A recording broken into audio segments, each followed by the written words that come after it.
नमस्कार. मानवी जीवन ईश्वरमय व्हावे या आजच्या भागामध्ये आपल्या सगळ्यांचं स्वागत आहे. आज आणखी नव्याने प्रश्न आलेत, ते आपण आता घेत आहोत. तर आता मी विनंती करेन की आपण आजचे प्रश्न विचारायला हरकत नाही.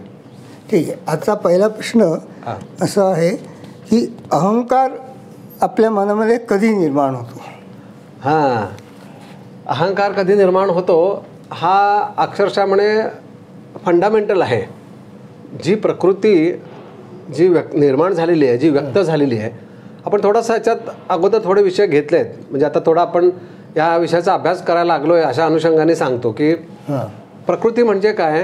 तर ब्रह्म या अवस्थेतून मी कोण आहे, मी काय करू शकतो असा नकळतपणे एक अहंकाराची ठिणगी त्याच्यात निर्माण झाली आणि ह्या प्रकृतीचा विस्तार झाला असं सांख्ययोगामध्ये सांगितलेलं आहे. म्हणजे अहंकार हा नकळतपणे प्रकृतीचा गुणधर्मच आहे एका दृष्टीने, असं सांख्ययोगात सांगितलेलं आहे. म्हणून आपल्या सगळ्यांच्या मध्ये, प्रत्येक मानवामध्ये, प्रत्येक जीवामध्ये नकळतपणे अहंकाराची धारणा झालेली असते. मग आता आपल्याला सगळे संत, साधू, सद्गुरू काय सांगतात? अहंकाराचा त्याग कर, अहंकारातून मुक्त हो, म्हणजे मुक्ती काय हे कळेल. म्हणजे अहंकारापासून विभक्त झाल्याखेरीज मोक्ष म्हणून जो काही आहे किंवा मूळ अवस्था म्हणून काय आहे ते आपल्याला कळणार नाही. मूळ अवस्था काय आहे? ब्रह्म आहे. त्याच्यातूनच अहंकार म्हणून ही सारी प्रकृती, सारं विश्व निर्माण झालेलं आहे. म्हणजे आपल्या प्रत्येकाच्या ठिकाणी तो नकळतपणे आहे, कारण मी वेगळा आहे हे आपल्याला प्रत्येकाला जाणवत असतं. मी कोणी वेगळा नाही आहे असं नाही जाणवत, मी वेगळा आहे असंच जाणवत असतं प्रत्येकाला. कारण प्रत्येकाला आपण एक लहान मूल जन्माला आल्यानंतर त्याला त्याचं वैयक्तिक आयडेंटिटी असते. त्याला त्याचं नाव देतो, मग म्हणजे त्याचं आपण म्हणतो की आत्या नाव ठेवती, मग हळूहळू त्या नावाने त्याला हाक मारलं जातं. मग आई बाबा त्याला तो माझा मुलगा तो असं करत सगळेजण आपापले नाते गोते सांगत त्याच्यामध्ये नकळतपणे तू एक कोणीतरी एक वेगळी व्यक्ती आहेस अशा प्रकारचा एक भाव त्याच्यामध्ये निर्माण केला जातो. खरं म्हणजे जर का आपण शास्त्राचा अभ्यास केला आणि समजून घ्यायचं ठरवलं तर तिथनंपासूनच नकळतपणे प्रॉब्लेम आपण जास्ती ॲड करत जातो. तुझ्या देहाचं नाव अमुक अमुक आहे, परंतु आंतरिक अवस्थेमध्ये तू ब्रह्मच आहेस हे सत्य आहे. परंतु तसं काही आता शिकवलं जात नाही आपल्याकडे. पण हे खूप म्हणजे तो त्याचं वय वाढल्यानंतर होईल ना. बरोबर आहे. पण म्हणून आपल्या पुरातन काळामध्ये गृहग्रही जाऊन शिक्षण हा जो कन्सेप्ट होता त्या काळामध्ये नकळतपणे ह्या गोष्टी त्याच्यामध्ये बिंबवल्या जायच्या किंवा त्याला तसं जाणीव करून दिली जायची. तुझं नाव जरी हे असलं अमुक अमुक, पण प्रत्यक्षात आंतरिक अवस्थेमध्ये तू आत्मा ब्रह्मच आहेस हे लहानपणापासून त्याला शिकवलं जायचं. त्यामुळे तो लवकर सगळ्या गोष्टी साध्य करण्याकरता आंतरिक अवस्था त्याची काय म्हणतात सुदृढ व्हायची, विकसित व्हायची आणि पुढली अवस्था त्यांना सहज प्राप्त व्हायची. परंतु काळाप्रमाणे हळूहळू त्या गोष्टी मागं पडत गेल्या आणि मग वैयक्तिक अहंकार तेवढा शिल्लक राहिला. त्यामुळे प्रत्येकजण आता अहंकार बाळगून असतो आणि आता तोच तर सोडवायचा आहे. तो सुटल्याखेरीज मुक्ती नाही आहे, मोक्ष नाही आहे, मूळ अवस्था नाही आहे. सुख शांती समाधान पाहिजे, पण अहंकाराचा त्याग केल्याशिवाय तो प्राप्त होणार नाही. सगळे सांगत असतात आपल्याला. म्हणजे अहंकार हा किती डेंजरस आहे आणि त्याच्यापासून आपल्याला लांब जायला पाहिजे किंवा तो तसा त्याग केला पाहिजे.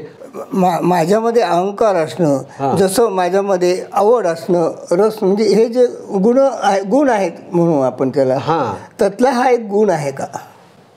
तसा नाही आहे. ते जे गुण आहेत ते नैसर्गिक आहेत, ते प्रत्येकामध्ये विभागून असतात. परंतु अहंकार हा वैयक्तिक असतो. बघा मी पास झालो, बघा मी एवढे पैसे मिळवले, बघा हे माझं घर आहे, हे सगळं माझं मी जे म्हणत असतो ना तो अहंकार आहे. तो अहंकार आहे. आणि तो निरागसपणे लहानपणी जे म्हणत असतो तर तो निरागस असतो. तेव्हा त्याला काही माझं तुझं काही समजत नसतं. पण तू जसा मोठा व्हायला लागतो तसा अहंकार, म्हणजे मोठा माणूस म्हणतो हे माझं आहे, ही सायकल माझी आहे, हे अमुक, तसं तोही म्हणायला लागतो. त्याचं बहु अनुकरण करायला लागतो मुलगा. लहान मुलं अनुकरण करायला लागतात. मग त्याला शिकवलं जातं हे तुझं आहे बरं का, कोणाला देऊ नको. मग कोणाला देऊ नको माझं म्हटलं की त्याच्यात नकळतपणे ते भाव निर्माण होतात आणि ते जागृत केले जातात आणि माझं आहे हे दुसऱ्या कोणाला मी देणार नाही. मग हे असं नकळतपणे ते वाढीच लागतं, मग तो अहंभाव होतो. मग त्यामुळे तो इतका डेंजरस होऊन बसतो नंतर की मग ज्यावेळेला आयुष्य संपायची वेळ येते त्यावेळेला त्याच्याच तर त्याग करायचा आहे, पण जो आता एकदम मोठा होऊन बसलेला आहे. माझं आहे सगळं, मी आहे. मग हे भयंकर म्हणजे जीवनभरामध्ये ते म्हणा अहंकार बाळगायचा, पोसायचा आणि वाढवायचा आणि शेवटी त्याचाच त्याग करावा लागणार आहे. आणि तो सहजासहजी होत नाही. म्हणून तो जीवात्मा तो अहंकार घेऊनच पुन्हा जन्माला येतो. असंच आपले सद्गुरू शिकवतात. आणि आपल्याला म्हणजे आध्यात्मिक विषयामध्ये हाच विषय समजून घ्यायचा असतो किंवा सांगितला जातो की अहंकाराचा जोपर्यंत त्याग होत नाही तोपर्यंत मोक्ष मुक्ती म्हणजे काय आहे, मूळ अवस्था काय आहे, तिथपर्यंत जाता येत नाही. दुसरा प्रश्न वाचतो मी. हां, प्रेमभाव म्हणजे नक्की काय आहे? हां, प्रेमभाव म्हणजे तो एक असा भाव आहे जो वैश्विक म्हणजे त्याला आपण म्हणतो की ईश्वरी आहे. कारण परमेश्वराचं अस्तित्व म्हणजेच प्रेम असं वर्णन आहे त्याचं. म्हणून तो प्रत्येकाच्या ठिकाणी प्रत्येक जीवाच्या म्हणजे अगदी ते प्राणी पक्षी अगदी छोटा कीटक जरी असला, एक लहानसा छोटासा एक मांजर आहे तर त्याच्या पिल्लाविषयी त्याच्या मनात प्रेमभाव असतो. एक छोटासा पक्षी आहे त्याचं अंड घालतो, जीवाला म्हणजे हा प्रेमभाव हा असतोच आहे. मग तो असणं म्हणजे काय, ह्या प्रश्नाचं उत्तर असं आहे की तो असणं म्हणजेच ईश्वर आहे ह्याची साक्ष आहे ती. ते कसं काय? तसाच तर तो भाव आहे ना, ईश्वराचाच भाव आहे. तो भावच ईश्वराचा आहे. ईश्वराचा आपण भाव कसा म्हणतो, तो काय आहे, तो प्रेमळ आहे, वात्सल्य आहे, जिव्हाळा आहे, आपुलकी आहे, माया आहे. म्हणजे त्याचे जे भावाचं ज्या परमेश्वराच्या भावाचं जे काही वर्णन केलेलं आहे त्याच्यात फक्त आनंद आहे, फक्त प्रेम आहे, जिव्हाळा आहे. मग तो फक्त प्रेम हा जो शब्द आहे तो त्याच्या रिलेटेड आहे. कारण प्रेम हे अशी गोष्ट आहे जी आत्मिक आहे, जी आत्म्याच्या इथे संबंधित आहे. म्हणून तो माझा जीव असं आईला ज्या वेळेला आपल्या बाळाबद्दल वाटत असतं, तो माझा जीव म्हणून किती आपण जीवाने आपण त्या बाळाशी ती आई कुरवाळत असते किंवा जवळ घेत असते. कारण तो माझाच अंश आहे ग हे वाटणं हेच नकळतपणे त्या परमेश्वराचं अस्तित्व तिथं आहे अशा स्वरूपाचा तो भाव आहे. तो भाव आहे, ती वस्तू नाही आहे की प्रेम नाना दाखव म्हणजे दाखवता येत नाही, पण तो भाव आहे ना. मग किती प्रेम आहे ना एकमेकांच्यावर असं आपण म्हणतो. मग तो आई मुलगा असेल, वडील मुलगा असेल किंवा जी कोणी आपण भौतिक जगामध्ये ज्या काही प्रेम भाव एकमेकांच्या बद्दल अगदी एक मित्र असतील, शेजारचे असतील, जे कोणी आहे त्याच्याबद्दलचा जो प्रेम भाव आहे ना त्या भावामध्येच तो दडलेला आहे परमेश्वर असं वर्णन आहे. कारण तो आहे म्हणून तर ही त्याची साक्ष आहे. नाहीतर प्रेमभाव शिल्लकच राहिला नसता. आता आपण म्हणतो की नाही काय हो काही प्रेमभाव शिल्लक राहिला नाही आहे जगामध्ये, आपण काय सगळं अनागोंदी माजले म्हणतो. ह्याचा अर्थ काय, त्या ईश्वरी तत्वापासून आपण लांब चाललोय. एक काळ असा होता की सगळे आदराने प्रेमाने सगळे एकमेकांच्या असे बोलायचे, एकमेकांच्याकडे बघायचे, भेटायचे. पण मग आता तो कमी होत चाललेला आहे. आता फक्त अहंकार स्वार्थ शिल्लक राहायला म्हणतो आपण. ह्याचा अर्थ त्या ईश्वर आहे परंतु त्याचं अस्तित्व हळूहळू कुठेतरी कमी जाणवायला लागले प्रत्येकाच्या माध्यमामध्ये. प्राण्यांचं तसं नाही आहे, माणसामध्ये जास्ती प्रमाणात दिसतं असं आहे. ठीक आहे, पुढचा प्रश्न वाचतो. आपण जसा विचार करतो तसं जीवन घडते, हे कसे? हां, आपण जसा विचार करतो तसं जीवन घडतं. हां, एक मनात वाचिरे नावाचा एक एपिसोड ह्याच्या अगोदर केला होता, त्याच्यात तोच विषय घेतला होता की आपलं मन आपण जसा विचार करतो प्रकृती तथाच तो म्हणत असते आणि आपल्या विचार परत्वे आपल्याला प्रदान करत असते जीवन. परंतु काय विचार करायचं हे आपल्याला माहिती नसतं. म्हणजे सद्गुरू जे काही सत्संग घेतात आणि जे काही ज्ञान करून देतात ते विचार काय करायचं हेच आपल्याला शिकवतात. आपल्याला माहिती नसतं कशाचा विचार करायचा. विचार हे माध्यम परमेश्वराने दिलेलं आहे, पण त्याचा वापर काय करायचा. मग आपण वापर काय करतो, भौतिक जगात एकमेकांच्याकडे बघून जीवन जगत असतो. तुमच्याकडे ज्या गोष्टी आहेत त्या तुमच्याकडे आहेत म्हणून तुम्ही सुखी आहात असं मला वाटत असतं. ते माझं अज्ञान आहे. परंतु तुम्हाला विचारल्यावर कळणार नाही मी पण समोरच्याकडे बघून जगतोय, समोरचं म्हणतो मी त्याच्याकडे बघून जगतोय. सगळे एकमेकांचे कॉम्पिटिशन म्हणा किंवा आणखीन काहीतरी मिळवायचं आहे अशा पद्धतीचा विचार करूनच जीवन चालू असतं. आणि आता मी ठरवलं की मी आता असा विचार केला असं आपण म्हणतो नेहमी, कारण ह्याच्या अगोदरचा विचार तो कामाला आलेला नसतो. म्हणून नवीन विचाराची निर्मिती होती आणि त्या नवीन विचारातून आणि काहीतरी मला मिळेल असं वाटत असतं. म्हणजे थोडक्यात काय, त्या विचार परत्वे आपलं जीवन चालू असतं आणि ते विचार आपल्या मनामध्ये आले की ते आपलं माइंड कॉस्मिक माइंडला कनेक्टेड आहे. त्या कॉस्मिक माइंड म्हणजे काय, त्यालाच आपण ईश्वर म्हटलेलं आहे. त्या ईश्वर म्हणजे तो ईश्वर, ती प्रकृती आपल्याला कायम तथाच तू म्हणत असते. ठीक आहे, तुझ्या मनात असं आलं ना, तुला असं पाहिजे वाटते ना, ठीक आहे मिळेल. कधी मिळेल माहिती नाही आहे. आपण लगेच असं म्हणू शकतो की अरे मग मी सकाळी असा विचार केला होता मग दुपारी असं घडायला पाहिजे होतं. तसं नसतं. परंतु तो विचार पोचलेला असतो, योग्य वेळ आल्यानंतर मिळणार. म्हणजे ह्याचा अर्थ आपण भौतिक जगातील विषयातच विचाराधीन होऊन तसे जीवन आपण निर्माण करत असतो आणि तसं घडत असतं. आपल्याला कळत नाही आपण एखादी गोष्ट घडली ह्याचा विचार आपण कधी केला होता, तो आत्ताच केला होता का फार अगोदर केला होता का मागच्या जन्मात केला होता. कारण हा जीवन प्रवास जन्मोजन्मीचा चालू आहे. एखादी गोष्ट मला पाहिजे, एखादा हव्यास, मग त्याला मोह माया काय म्हटलेलं आहे. मोहात आपण अडकतो, विचार करतो, त्याप्रमाणे घडत जातं. असे हे जन्म घडत जातात. त्यामुळे विचार काय करायचे आणि विचार कशाचा करायचा हे जर का आपल्याला जिवंत असताना, जीवन जगत असताना जर का कळालं तर विचाराची चक्र ही बदलतात. आणि आता मला निश्चित काय साध्य करायचं आहे हे जर का सद्गुरूंच्याकडनं कळालं तर विचार निश्चित ध्येय हे आपलं फिक्स होतं.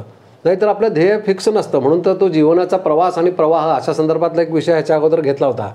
जीवनाचा प्रवास व्हायला पाहिजे, तो प्रवाह होतोय म्हणून त्याला तो दिशाहीन झालेला आहे. काय होईल माहीत नाही, कसं होईल माहीत नाही, कोण ठरवतं माहीत नाही. अरे पण ते आपलेच विचार नकळतपणे तो मार्ग, कारण विचार निश्चित नाही आहे ना विचारामध्ये. आज एक वाटते, उद्या एक वाटते, परवा एक वाटते, असं करत करत ती गाडी कुठं जात असते. मग जर का निश्चित मला आता जन्माला आलो आहे, आता जीवनाचं साध्य काय आहे, जन्माचं साध्य कशात आहे हेच मला समजून घ्यायचं आहे. आणि सगळ्यात महत्त्वाचं म्हणजे मी कोण आहे हे मला समजून घ्यायचं आहे. हे जर का माझं टार्गेट असेल तर सद्गुरू आपल्याला आणि तो परमेश्वर, ती प्रकृती म्हणे आपल्याला 100% मदत करते. तुझं साध्य नक्की काय आहे तुला तेच समजून घ्यायचं नाही, तू कोण आहेस, चल मग आता सुरू करूया. मग नकळतपणे म्हणे आपल्यासाठी सारी कायनात तुम्हारे पिछे मदत करेगी. तसं सगळे आपल्याला मदतीला येतात, कारण ते आपलेच विचार आहेत ना. आपणच विचाराने या सगळ्या गोष्टी निर्माण करत असतो. जसं आता आपण जगात हरवून जायचं आहे असा विचार केला म्हणून या जगात आपण हरवलो आहे, आपल्याला माहीतच नाही आपण कोण आहे. पण आता आपण कोण आहोत हे आपल्याला समजून घ्यायचे. ह्या विचार परत्वे जर का आपलं टार्गेट निश्चित केलं तर मग आपल्याला निश्चित आपण कोण आहे हे समजतं, असं सद्गुरू सांगतात. खूप समजून घेण्यासारखा आहे हा विषय. एक थोडंसं प्रश्न असा आहे की जसं एखादी वस्तू मी आणायला जातो बाजारात, ती वस्तू मी मग कुठे मिळत नाही, मग मी शोध घेतो, मी कधी तुम्हाला म्हणतो, आणखी अशा प्रकारे होत जातं ते. आता तसं गुरु जो आणि आपला, समजा माझा आणि गुरूंचा हा संबंध माझ्याकडून यायला पाहिजे, त्यांच्याकडून येईल का ही एक दैवी घटना आहे? ती दैवीच घटना आहे. ती आपल्या विचारावर, आपल्या कर्मपरत्वे नकळतपणे आपल्याला ती साध्य होती, प्राप्त होती. म्हणून म्हणतात ना की काय थोडं आपलं काय म्हणतात पुण्यसंचय म्हणा किंवा सन्मार्गी होणं म्हणा किंवा सद्विचार, ह्या ज्या सगळ्या गोष्टी असतात, प्रामाणिकपणा, सच्चाई, हे जे सगळं आपल्याला जे सगळे सद्गुरू संत आतापर्यंत जे सांगत आलेत, आपल्याला लहानपणापासून जे संस्कार केले जातात त्या संस्काराचाच नकळतपणे हा परिणाम असतो की आपल्याकडला जो का प्रामाणिकपणा आहे, जी सच्चाई आहे, सगळ्यांच्या विषयी आदरभाव आहे, हा तो नकळतपणे आपल्याला सद्गुरूंची गाठ घालण्याकरता कारणीभूत ठरतो. आणि त्याच्याकरता ही प्रकृतीच मदत करत असते. प्रकृती म्हणजे काय? परमेश्वर. नकळतपणे अरे ह्याचा विचार सगळा प्रामाणिक दिसतो, ह्याचं सगळं सच्चाई दिसते, ह्याला जे काय आहे त्याला काहीतरी निश्चित एक मार्ग देण्याची गरज आहे असं ज्या वेळेला प्रकृतीला कळतं. आणि ती प्रकृती बाहेर नाही आहे, ती आतच आहे. आपले विचार आपल्याला आधी आत कळत असतात, मग ती आतच आपल्याला नकळतपणे सद्गुरूची गाठ पडते आणि मग आपल्याला योग्य दिशा ही मिळते. असं आहे. पुढचा प्रश्न तर आपण भूलोकात राहतो, असे आणखी इतर कोणकोणते, किती आणि कोणते लोक आहेत? आपण बोला आणखी किती लोक आहेत. हा विषय असा आहे की हा बऱ्याच वेगवेगळ्या लोकांनी त्याचं काय म्हणतात की त्याचा काहीतरी अनुभव घेतलेला असतो, घेत असतात की बाबा आणि खूप लोक आहेत. आपण तरी आपल्या हिंदू शास्त्र पद्धतीप्रमाणे सप्तलोकाचं वर्णन केलेलं आहे. 7 लोक आहेत. भू भुव स्वहा महाजना तपा आणि सत्यम असे 7 लोक सांगितलेत. पण मग ते 7 लोकांचं वर्णन आहे आपल्या ह्या सगळ्या वेद पुराणामध्ये ऐकायला मिळतं. मग तसे किती लोक आहेत तर आणखीन काही धर्मामध्ये किंवा काही लोकांनी असं काहीतरी शोध लावलाय की नाही आणखीन लोक आहेत. पण शेवटी हे जे काही लोक, हा जो कन्सेप्ट आहे हा कुठेतरी आपल्या सूक्ष्म देहाशी रिलेटिव्हिटी आहे त्याची. जसं आपला देवदेवता म्हणतो त्या कुठल्या लोकात आहे, त्या कुठल्या लोक त्या देवलोकातून येतात असं आपण म्हणतो. किंवा ऋषीमुनी, त्या ऋषी तप केलेल्या अवस्थेमध्ये, ते तप या अवस्थेमध्ये त्या लोकात असतात. एखादा माणूस मेल्यावर पाताळात जातो असं. मग तसे वर जसे सप्तलोक आहेत तसे पाताळाचे लोक पुण्यानुसार. म्हणजे मनुष्य जीवन इथं जगत असताना तो जसं कर्म करेल त्याप्रमाणे त्याला तो लोक मिळतो असं एक शास्त्रामध्ये सांगून ठेवलेलं आहे. तसे लोक किती आहेत तर तुम्ही म्हणजे एका ठिकाणी तरी मला असं ऐकायला मिळालं की तुम्ही जसा विचार कराल तसा तुम्हाला लोक मिळतो. अच्छा. कारण तुम्ही विचार कराल तसंच जीवन जर का घडतं तर लोकसुद्धा घडेलच ना, आणि मिळेल तुम्हाला तसा की मी अशा एका शांत ठिकाणी जाऊन आता राहणार आहे की जिथं काहीच त्रास असता कामा नये, असू नये. पण तू ती असं ठरवून होत नाही तर तशी अवस्था निर्माण व्हावी लागते.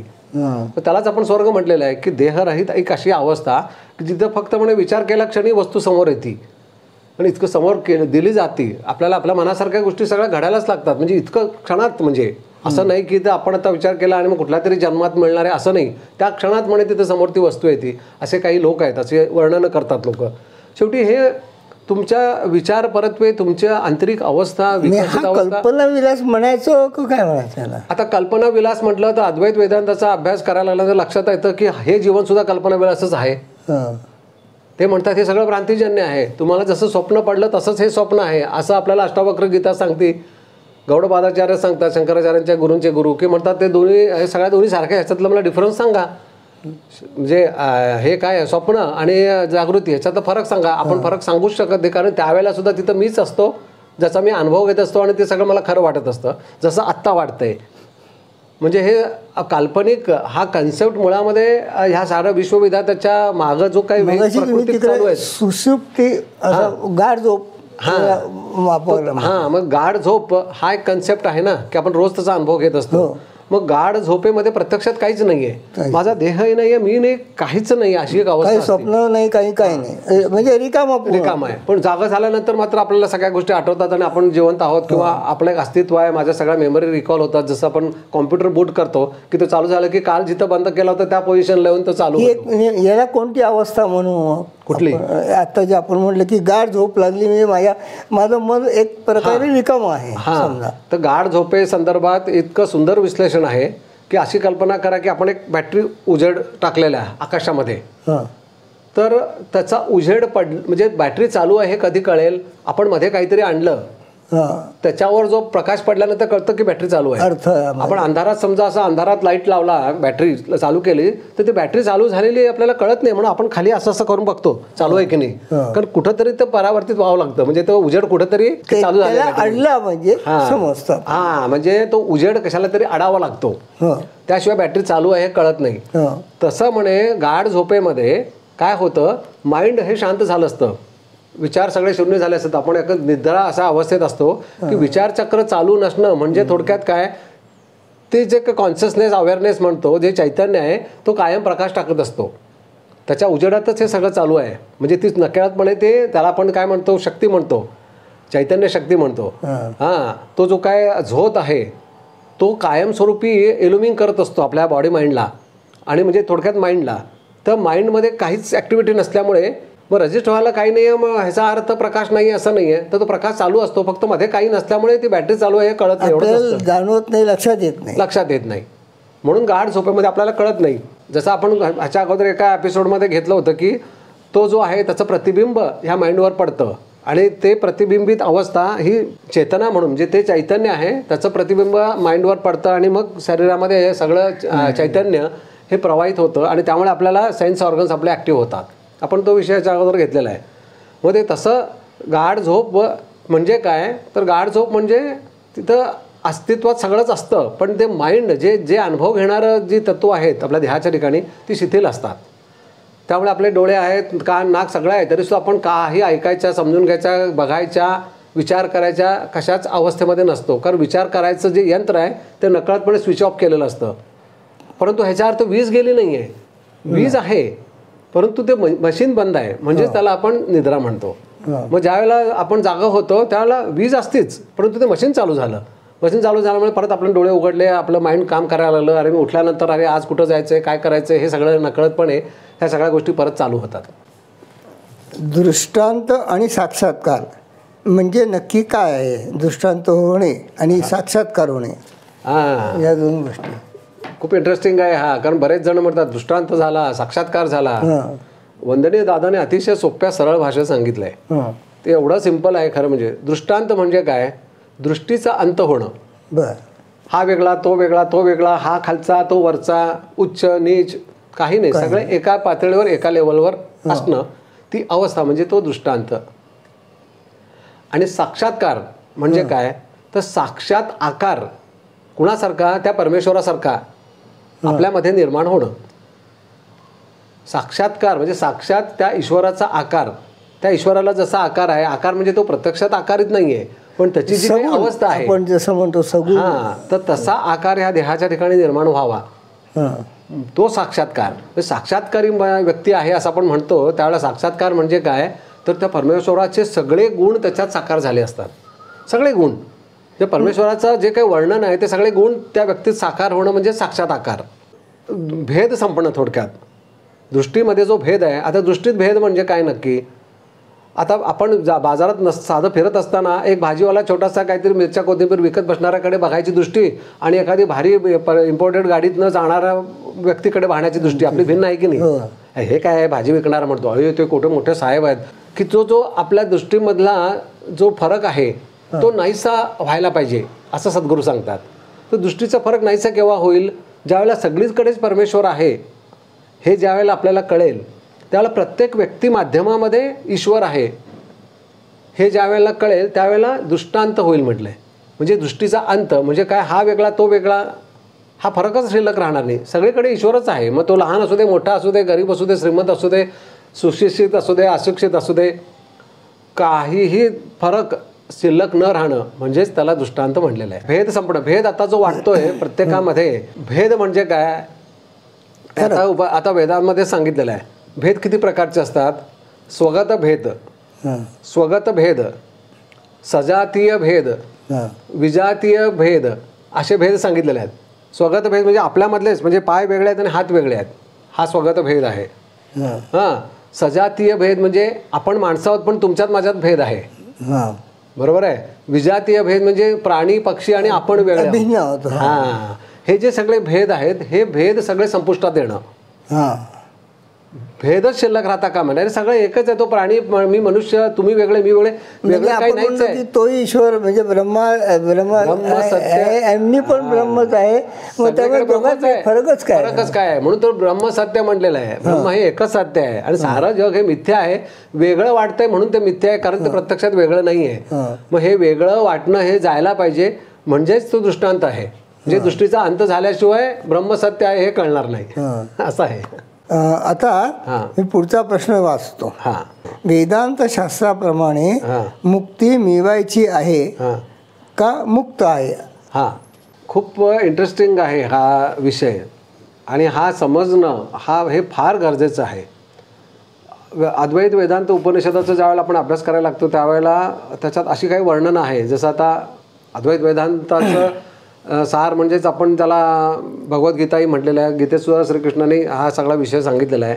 उपनिषदांमध्ये तरी सगळं हे आणि ब्रह्मसूत्र असतील, इतर सगळे वेगवेगळे जे काही योग त्याच्या रिलेटेड आहे त्या सगळ्यामध्ये हाच विषय आहे. सगळ्यात महत्त्वाचं म्हणजे अष्टावक्र गीता ही तरी म्हणते, म्हणजे ही तरी अतिशय परमोच्च कोटीचं असं ते तत्त्वज्ञान सांगतात की ते म्हणतात सगळं मुक्तच आहे. मुक्त न वाटणं हे अज्ञान आहे. म्हणजे ज्ञान आणि अज्ञान ह्याच्यात फरक सुद्धा तोच सांगितलेला आहे. ज्ञान म्हणजे काय, मी मुक्तच आहे हे कळणं, आणि अज्ञान म्हणजे काय, मी बंधनात अडकलो असं वाटणं. म्हणून ते म्हणतात की मुक्ती मिळवायची नाही आहे, मी मुक्तच आहे हे समजून घ्यायचं आहे. पण हा मोठा फरक आहे. आता मला काय वाटतंय, मी या देहबंधनात अडकलोय, मला केवढं कर्म, आपण किती विषय घेतो, किती समजून घेतो, अरे बापरे किती किती जन्म आहेत आणि किती सगळं आपल्याला आपण म्हणतो भोग आहेत, दुःख आहे, अशांतता आहे, कधी मोक्ष मिळेल, कधी मोक्ष मिळेल, हे सगळं आपण विचार करत असतो. अष्टावक्र म्हणतात कोणाला मोक्ष मिळवायचा आहे, कोण अडकलंय, कोण बंधनात आहे, ते म्हणतात ते काहीच नाही आहे, हे तुला तसं वाटतंय तू अडकलंयस म्हणून. आपण सगळे प्रत्यक्षात मुक्त आहोत. म्हणजे त्यांना असं म्हणायचं आहे की जो अनुभवणारा साक्षी आहे, जो आत्मा ब्रह्म आहे तो मुक्त आहे, तो जो आजन्म आहे. आजन्म म्हणजे काय, तो जन्मालाही येत नाही, जीवन जगत येणे आणि त्याला मृत्यूही नाही आहे, परंतु आपल्याला असं वाटतंय.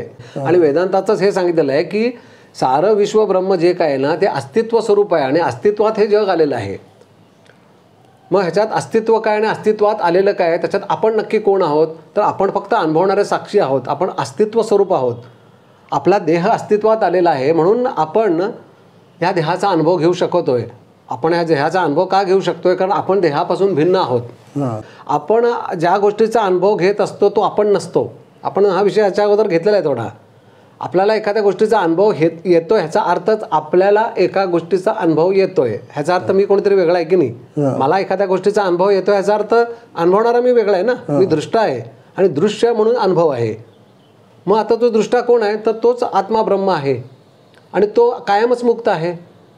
तो जन्मालाही आलेला नाही. जन्माला कोण आलाय, देह आलाय म्हणतात. ते देह जन्माला आलेला आहे, देह जीवन जगतोय, विचार कल्पना मन, आपण जे सगळे प्रश्न घेतले की ते विचार परत्वे जीवन वगैरे, हे सगळ्या गोष्टी विचाराच्या संदर्भात आहेत, मनाच्या संदर्भात आहेत, बुद्धीच्या संदर्भात आहेत.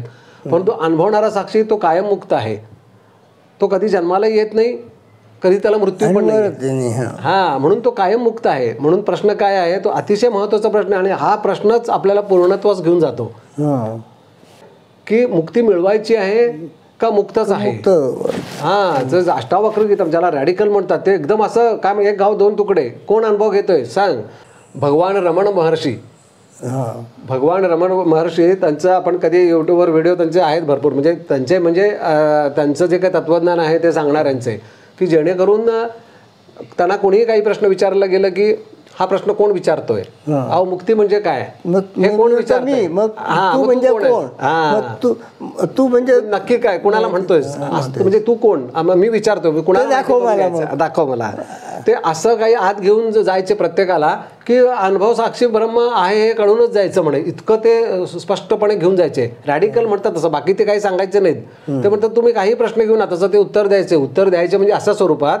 हां, मुक्ती म्हणजे काय सांगा, कुणाला मुक्त व्हायचं आहे, मला, मी म्हणजे कोण, मग आलं तिथं सगळं. मग हे असं करत करत प्रत्येक व्यक्तीला काढून घ्यायचं, त्या विचारातूनच काढून घ्यायचं. कारण आपण देहाला मी म्हटल्यामुळे मला मुक्तीची गरज आहे असं कारण नसताना वाटत असतं. कारण मी देहाला मी म्हणतोय म्हणजे मग मला मुक्ती पाहिजे, कारण मी जन्ममरणाच्या चक्रात अडकलो आहे. परंतु आपलं अद्वैत वेदांत शास्त्र उपनिषद सांगतात आणि हे अष्टावक्र वगैरे सांगतात, अरे तुम्ही जन्मालाच आलेला नाही आहात, तुम्ही म्हणजे कोण, आत्मा, ब्रह्म, जे मूळ अवस्था आहे, जे सत्य आहे ते कधीच जन्माला येत नाही. जे असत्य आहे, जे तात्पुरतं अवलंबून असलेलं जे तत्व, त्याला मिथ्या म्हटलेलं आहे, तो देहापासून हे सारं जग आहे, ते अवलंबून असलेलं अस्तित्व आहे. म्हणून त्याला विषय आपण आणखीन आता तो घेऊया, त्याच्या संदर्भामध्ये खूप डेप्थ आहे त्याच्यामध्ये. म्हणजे आता आपण सगळे प्रश्न विचारत आहात त्याचा खूप आनंद आहे, कारण ह्या प्रश्नातूनच नकळतपणे माझ्याकडून अभ्यासही केला जातो आणि तो विषय सांगणं आणि आपल्याला समजावणं ही काही सद्गुरूंची प्रेरणा, मार्गदर्शन होतं आहे, त्याचा खरोखर मलाही लाभ होतो आणि तुम्हालाही लाभ होतो आहे, असंच मी म्हणेन. तर आजचे प्रश्न आता संपलेले आहेत. तर आता पुढं जसे प्रश्न येतील तसे आपण आणखीन पुढले भाग घेऊया. नमस्कार.